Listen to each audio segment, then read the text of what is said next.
YTBC, what's the deal? So Dominic Breazeale versus Anthony Joshua. The fight's going down, and I've done a quick prediction on it today, but just breaking down the fight and just looking at some things that I think Dominic Breazeale can possibly do. And watching his past fights, I watched the MANSOUR fight again today, the Consuerga. I just got done watching the Fred Cassie fight and the Nagy Aguilera fight. I watched those today, and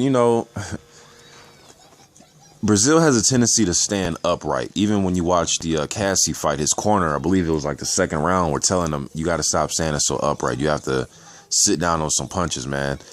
And he was trying to walk Cassie down. We know Cassie has switched from southpaw to orthodox on you in a heartbeat in the fights, pretty much simultaneously as he's throwing his punches. So I will say Breazeale has been through some different styles. Nagy Aguilera was a guy that'll stand there toe-to-toe with you sometimes. He'll jab with you. I mean, Aguilera has good pedigree and technique, for a journeyman level fighter. He was a good amateur too back in his day. And Breazeale has passed all those tests. Even if he thought he lost some of the fights or could have had a draw, I just think, man, he's going to, he's a former football player, man. He may need to make this fight into just an ugly, grinding type of affair, because I just think if he tries to stand straight up with Anthony Joshua has the faster hands. I know Breazeale's a natural athlete, man. You can't get a Division I football scholarship and be a starter if you're a horrible athlete. I mean, you got to have some athleticism about you and some type of leadership skills to be a quarterback. I just don't see what he really can do to win this fight, man. There's nothing in his arsenal that I think that he can use to exploit Anthony Joshua.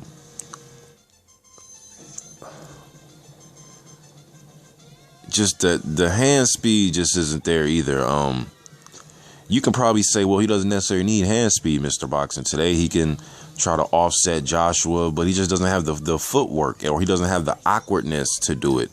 And you don't need a lot of power in the heavyweight division. You could just be a big guy, but you could be awkward, fighting with your hands down, or just the way you can give a guy a different look by, just little subtle things you do in the ring, the way you roll with punches or the way you step off to the side. Do something awkward that can bother the other guy.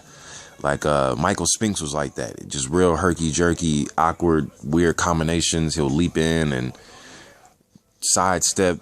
He just did a lot of stuff that'll just offset what you're trying to do. Unless you're a wrecking ball type of fighter, like a Mike Tyson just came right to him and just overwhelmed him. I think,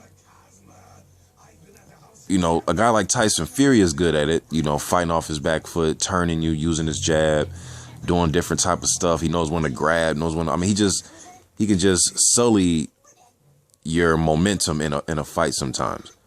Breazeale doesn't have that quality about him, man. And then when he goes backwards, he can, Aguilera was pushing him back a little bit. They're jabbing each other, but he's at his best when he's coming forward. When he goes back, he's already an upright type of fight. He's a tall guy. You can't miss him in there. He just puts the high guard up, lets you get off, then he tries to come back with his punches. And I think him putting up the high guard, going back, and letting Joshua land successful punches in a row is gonna be his downfall. I think he's gonna get knocked out pretty quickly. I think he will come to fight. I think he's going to be aware of the effort that Charles Martin put out, and he's going to try to do a lot better than that. And I think that's going to be his downfall. I think he's going to get into an exchange. It's going to be hit or miss, man. It's either, like I said, he's going to hit a home run or he's going to get knocked out. And anything can happen. But I think he's going to have to make this physical. At least I would. I don't see why he would want to sit there and try to fight at a safe distance and say, okay, let's just, jab each other. Joshua's not going to come in there to try to fill you out and try to just jab, and he's going to try to knock you out.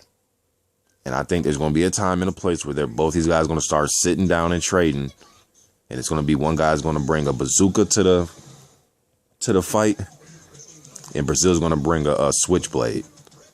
It's just two different Both guys are war machines. Just Joshua's a different grade, man. He's just a different grade. And Breazeale planning to win this fight. He's going to have to make it ugly. Whether he has to hold, grab, maul, fall over on Joshua. I'm not saying he needs to bend the rules.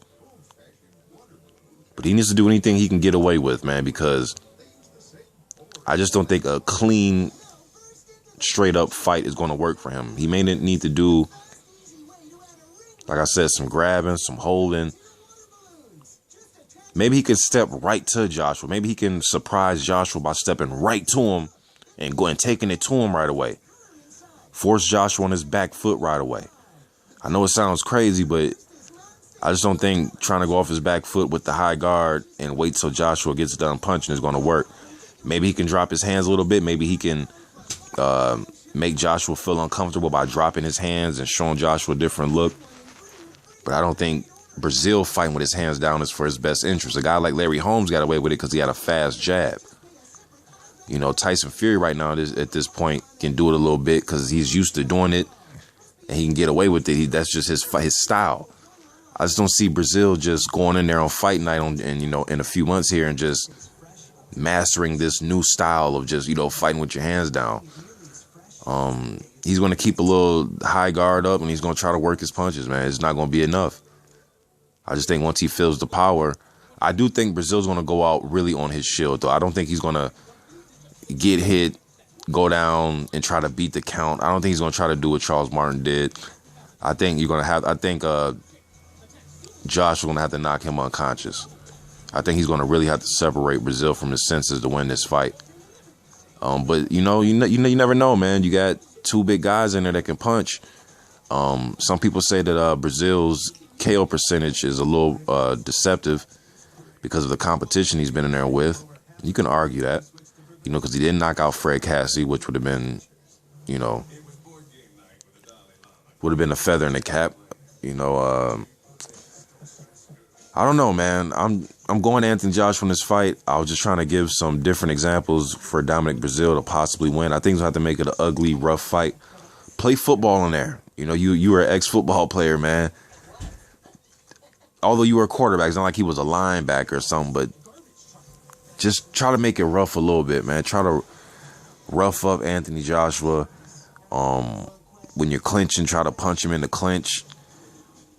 Just try to make him uncomfortable, because if he comes in there comfortable fighting downhill, smiling, and playing to the O2 crowd, Breazeale's going to get blown out.